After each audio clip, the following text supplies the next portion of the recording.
Entonces, hermana Lupita, tal vez podrías decirnos dónde conocías al padre Nacho Martín Baró y en qué estabas trabajando. Bueno, Padre José, yo conocí a Ignacio Martín Baró siendo estudiante en la UCA de El Salvador en 1978. Yo estudiaba tercer año de psicología y él me daba psicología social. Estaba recién venido de Estados Unidos de sacar la carrera y venía con ideas renovadoras. Y recuerdo de él que había hecho un libro que se llama Psicología, Ciencia y Conciencia. Entonces ese libro era un intento de poner la psicología al servicio de los pobres, que no fuera una psicología de élite, sino una psicología que sirviera a los pueblos, porque decía él, si ustedes no hacen que la psicología transforme la realidad del pueblo salvadoreño, no sirve de nada que estudien psicología, porque la psicología es una ciencia de élites y queremos hacerla una ciencia popular que transforme la realidad salvadoreña. Y él decía, estaba tan convencido que con la psicología podía transformar la realidad, que dice, si yo me dieran a mí los medios de comunicación de este país, yo les garantizo que transformaría El Salvador. Entonces, qué fue su concepto de psicología social? ¿En qué sentido? ¿Qué quiere decir psicología social? Para él, la psicología social era una psicología que me libera a mí y como persona, y va liberando, yo me preparo para también incidir en la liberación de las otras personas con las cuales voy a trabajar, porque él decía que no era la psicología para uno mismo, que le ayudaba, pero la psicología era para ayudar a otras personas, porque en la sociedad, decía él, había muchos problemas psicológicos y que mucha gente necesitaba de la psicología, pero para ponerla al servicio. ¿Y qué sería un ejemplo de un problema o una enfermedad psicológica que tiene sus raíces en el contexto social, por ejemplo? Por ejemplo, él decía que había mucho en la parte, las relaciones de los pueblos en El Salvador eran relaciones de opresión y de un resentimiento, que había mucho resentimiento por las opresiones y la esclavitud que el pueblo sufría, y por eso era necesario sanar los resentimientos que causaban la opresión y tener conciencia de la opresión para no dejarse oprimir, porque él decía también que el que se deja oprimir es también culpable como el que oprime, porque si nosotros sabemos quién nos va a oprimir, no tenemos que dejarnos, decía él. Tenías que hacer, por eso era el tema psicología, ciencia y conciencia, que tenemos que ser conscientes de que con nuestra liberación personal podíamos también liberar a las otras personas. Y por eso en los trabajos de él era bien importante que cuando nos mandaba a hacer un trabajo había la última pregunta siempre: ¿cómo usted puede aplicar esta reflexión a la realidad salvadoreña? Entonces era la pregunta que a todo mundo le costaba, porque tenía que aplicarla a la realidad y cuáles eran los resultados que tenía que obtener al aplicar a la realidad La realidad de injusticia, de opresión, de explotación, de concentración de la tierra. Podríamos decir que era una psicología social liberadora y tal vez una aplicación en su campo de especialización de la teología de la liberación a su campo científico y profesional. Yo creo que él, como psicólogo social y también teólogo, él unía las dos cosas, como que el ser profesional de la psicología lo llevaba también a una aplicación teológica del ser humano, ¿verdad? Que un ser humano liberado psicológicamente también hace mucho bien a, como decir, a las relaciones como hijos e hijas de Dios. Y él estaba convencido de eso, de que la psicología sanaba las conciencias para que las relaciones de los seres humanos, de los salvadoreños, de las comunidades, fueran relaciones de más como cordialidad, de más respeto, de más tener al otro como una persona que tiene un valor también.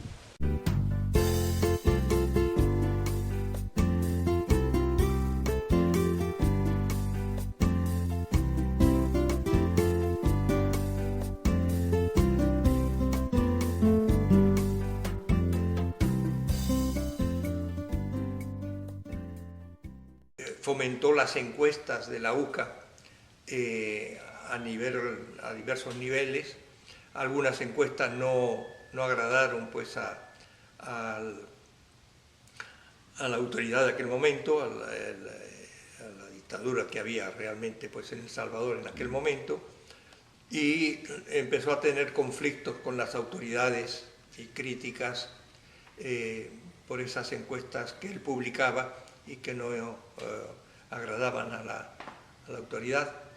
Y él preveyó, pues en los últimos años, ya en el 80 y tanto, que había amenazas, pues recibió amenazas, y al final pues la amenaza era más fuerte y intuyó pues que podía costarle la vida, ¿no?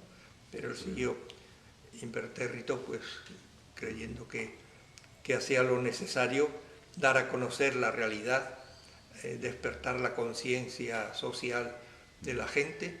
¿Cuáles eran algunos aspectos de estas encuestas publicadas que no caían bien a las autoridades? ¿Los efectos dañinos de la guerra o la opresión, la injusticia y sus efectos en la psicología de la gente? La situación social de la gente, los temores, las preocupaciones que tenía la gente, todos esos aspectos que la autoridad intentaba callar, y él le daba pues auge y le daba pues conocimiento de que lo que estaba realmente pasando, para que la gente conociera cuál era el pensar real de la gente y no lo que decían solo los periódicos oficialistas, ¿no? Y también tú trabajaste en Jayaque cuando él era párroco o cuando él estaba llegando, ayudando los fines de semana. ¿Cómo era tu experiencia de él en Jayaque? En 1982 yo fui destinada a trabajar en la parroquia de Jayaque, o sea, yo me ofrecí porque habían pocas hermanas allá y había un deseo de cerrar la comunidad. Y yo dije que no se cerrara porque yo me ofrecía a ir a trabajar en esa parroquia. Y en 1982 llegué en plena guerra. Estábamos en El Salvador en plena guerra. Pero todavía el padre Ignacio Martín Barón no llegaba, sino que en 1983 llegó el padre John Cortina, que trabajaba en Aguilares, cuando ya Aguilares fue cerrada. La casa de nuestras hermanas de las Oblatas fue cerrada en Aguilares y también los jesuitas dejaron de ir. Nosotros nos fuimos, una hermana de allá se fue hermana Finita, que ya murió, se fue para Jayaque y era bien amiga del padre John Cortina. Y ella invitó al padre John Cortina para que trabajara en Jayaque con nosotros, y así fue que llegó el padre John Cortina. Pero en el año más o menos el 87, el padre John Cortina veía que ya Jayaque era muy grande, teníamos varias comunidades y se había dividido en 3 zonas. Él no podía atender en un fin de semana todas las comunidades, todas las zonas. Entonces empezó a invitar a teólogos y también a padres para que celebraran.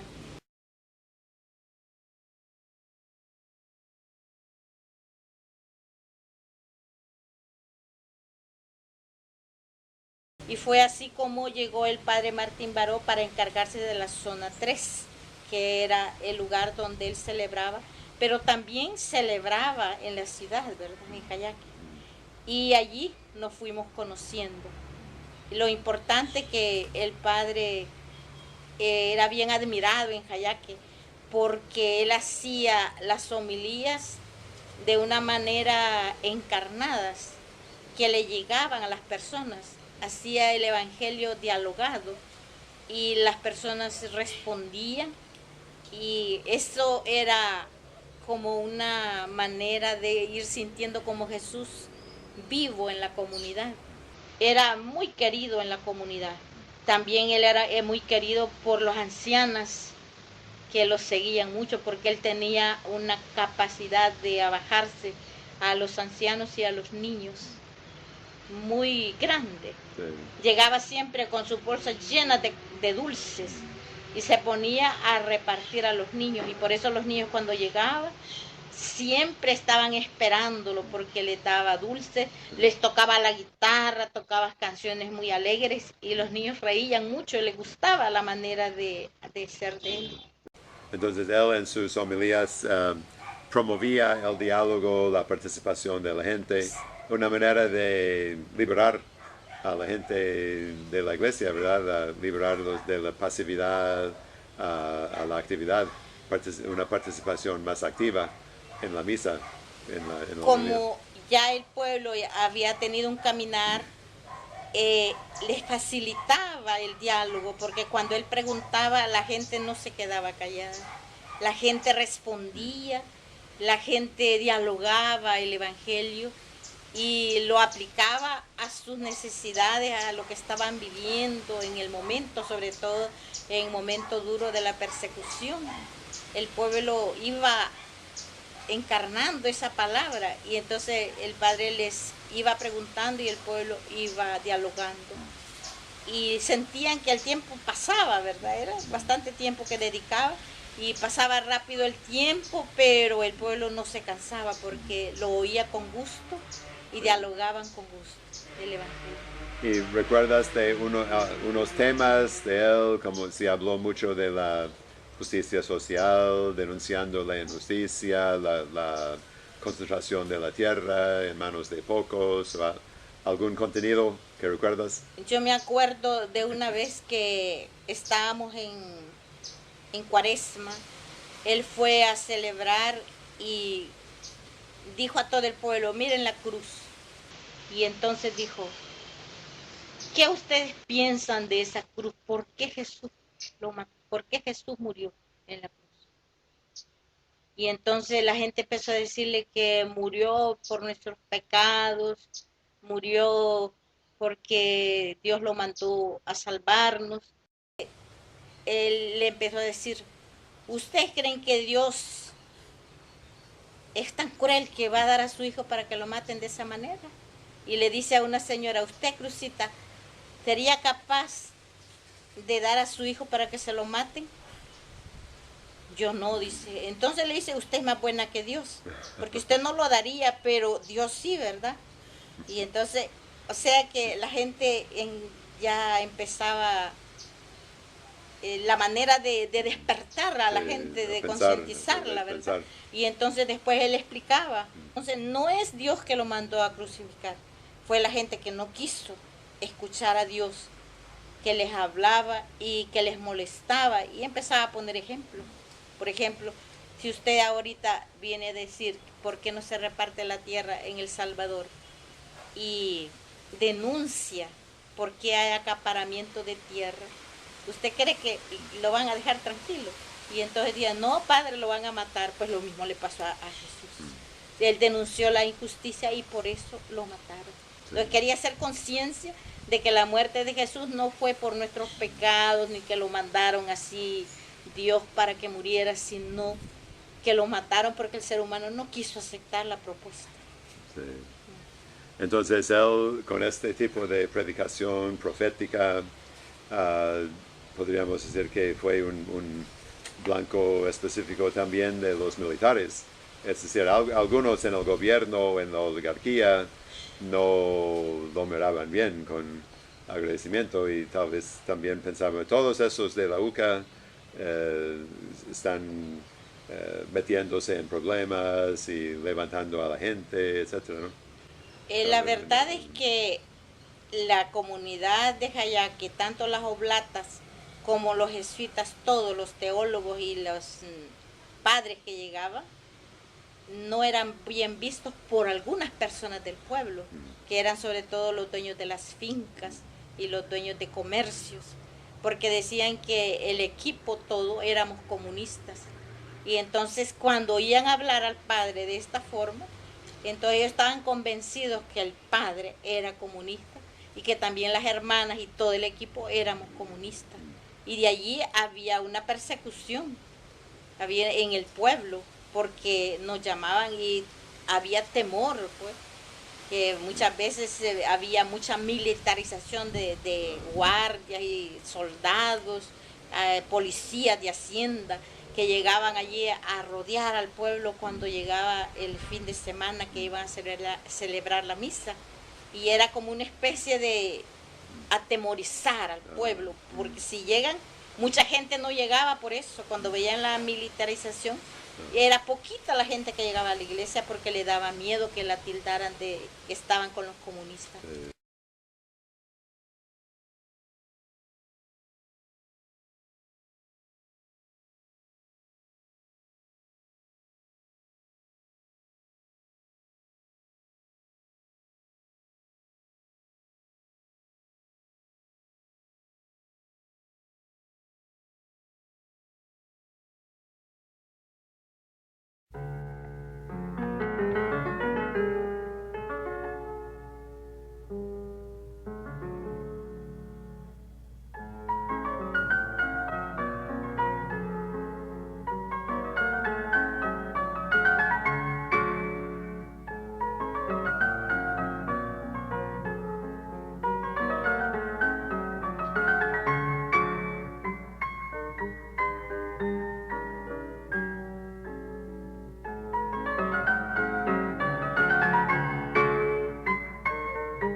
De alguna manera, en este primer día pues del retiro,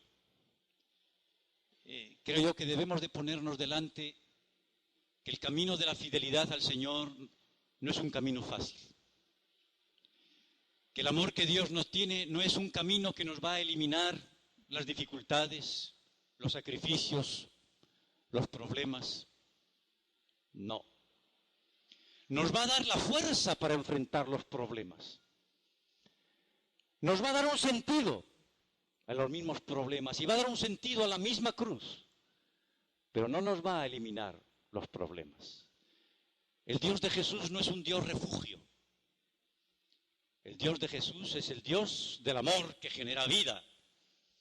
Y la vida en esta historia de pecados se genera con dolores de parto, que tenemos que estar dispuestos a asumir y a pagar.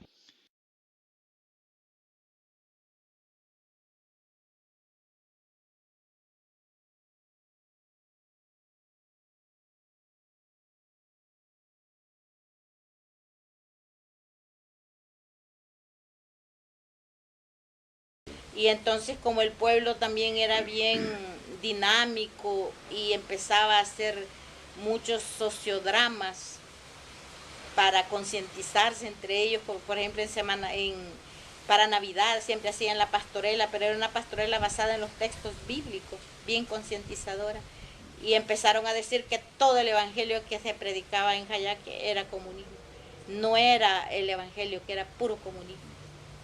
Entonces había esa, no una persecución, dijéramos ya te voy a matar, pero sí bien simulada.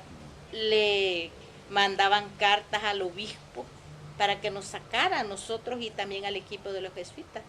Y habían firmas que después nosotros supimos de todas las cartas que tenía el obispo, después ya que sacó a las hermanas, porque dijo que nosotros estábamos implantando el comunismo y dijo que allí estaban, y fue con Rivera y Dama que nos sacó de Jayaque, porque dijo que el trabajo que hacíamos era en favor del comunismo y que el pueblo no nos quería, juntamente con los jesuitas. ¿Y eso en qué año más o menos que nosotros salimos 91, 92 por así, antes de los acuerdos de paz.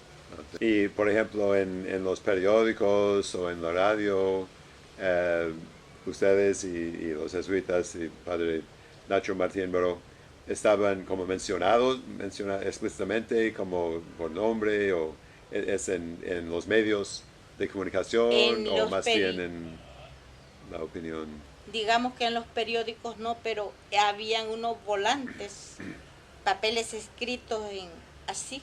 Y me acuerdo una vez llevaron un volante así, y donde estaba me habían hecho a mí la silueta mía, con un rifle, y decían, no manden a la catequesis a sus niños porque esta es la doctrina que les dan. Y decían, comunismo, esas monjas son comunistas. Y entonces diciendo a los padres de familia que no mandaran, y eso sí yo lo vi, y habían en los postes de todo el pueblo. Esa ya era una amenaza muy fuerte, porque decía que nosotros en vez de darle la doctrina, enseñábamos a manejar los fusiles a los niños. Entonces ya en el periódico escrito no. Eso se dio cuando yo trabajaba en el Sagrado Corazón, sí aparecía en un periódico, pero en Jayaque no, porque no estaba muy en el pueblo, ¿verdad? Que los medios no eran tan evidentes ahí.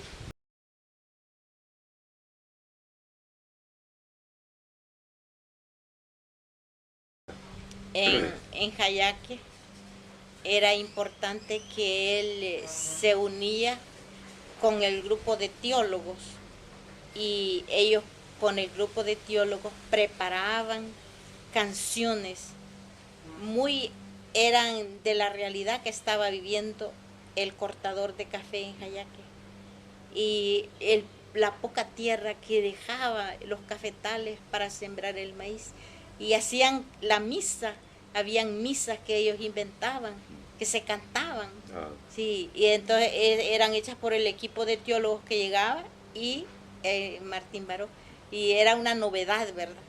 Y a mí me encantaba, y teníamos una reunión cada mes de toda la zona, ¿verdad? Llegaban, y allí planificábamos el trabajo, evaluábamos lo que se había hecho, y retomábamos lo que se había dejado para recomenzar la evangelización. Y en Jayaque verdaderamente fue un foco muy fuerte de concientización. Ahí por eso fue muy, perseguido el equipo. Tanto las oblatas como los jesuitas fuimos perseguidos porque logramos transformar la conciencia de los campesinos con quienes trabajábamos, y los que tenían un poquito de poder nos veían mal. Pero esta misa era algo como la misa salvadoreña o la misa campesina, una misa del pueblo, hablando de temas de justicia. Sí, eran temas de justicia, tocando la realidad, pero no se extendían a todo El Salvador, sino que eran misas que se cantaban solamente en el ámbito de las comunidades de Jayaque. Eran misas tocando la realidad de Jayaque. Entonces eran muy fuertes, pues, la realidad que se tocaba. Y fue tan bonita la dinámica que se impulsó en Jayaque con el equipo jesuita y las oblatas, que se compró un terreno, y ese terreno lo compró para una cooperativa, y esa cooperativa era para sembrar maíz, el terreno era para sembrar maíz y para sembrar frijoles. Entonces todo lo que cosechaban venía a la cooperativa, el maíz también, para vender cuando el maíz estuviera y el frijol estuviera más caro, ¿verdad? Y de las ganancias poder ir sobreviviendo. Los que ya cuando no tenían nada podían prestar o comprar de la misma cooperativa. También se hizo una dentistería popular. Llegaban personas y yo aprendí a sacar muelas, sacar dientes, hacer placas. Todo eso hacía con el pueblo, pero con la gente también. Mujeres, hombres que tenían su inquietud. Como era tan caro arreglarse los dientes, aprendimos y sacábamos los dientes, y hacíamos plaquitas para la gente, y era otro proyecto Había otro proyecto de medicina popular que tenía el arzobispado, nos daba la medicina de antibióticos o medicina de química, ¿verdad? Y allí nosotros teníamos, yo era la que administraba los botiquines, ponía botiquines en todos los cantones y el equipo pues conseguía ayuda para comprar que la medicina, hubiera medicina barata regalada casi para el pueblo porque no tenía condiciones de comprarla. Teníamos también el estudio de la Biblia, el estudio de la conciencia, el conocer la realidad era muy fuerte. Y entonces él estaba metido en todo eso, el padre Ignacio Martín Baró. Estaba metido en esas, él se quedaba y se hacía las reuniones con la gente en los cantones para la concientización. No solamente era la misa que celebraba, sino que se reunía con la gente y pasaba las noches en las reuniones viendo los aspectos de la cooperativa, viendo los aspectos de cómo ellos estaban administrando los botiquines que habían en los cantones, viendo cómo iba la dentistería con la gente. También teníamos un taller de costura que se enseñaba a las mujeres a coser. Y todo eso era supervisado por el equipo de jesuitas y oblatas, y estábamos trabajando juntos, y ahí estaba Martín Baró dando vida también en todo eso. Sí. No solo era celebrar la misa, el padre Martín Baró no solo celebraba misa, sino que se involucraba en los fines de semana, y cuando tenía las vacaciones allá se iba para estar con el pueblo. Ellos amaron mucho esa misión de Jayaque. Sí.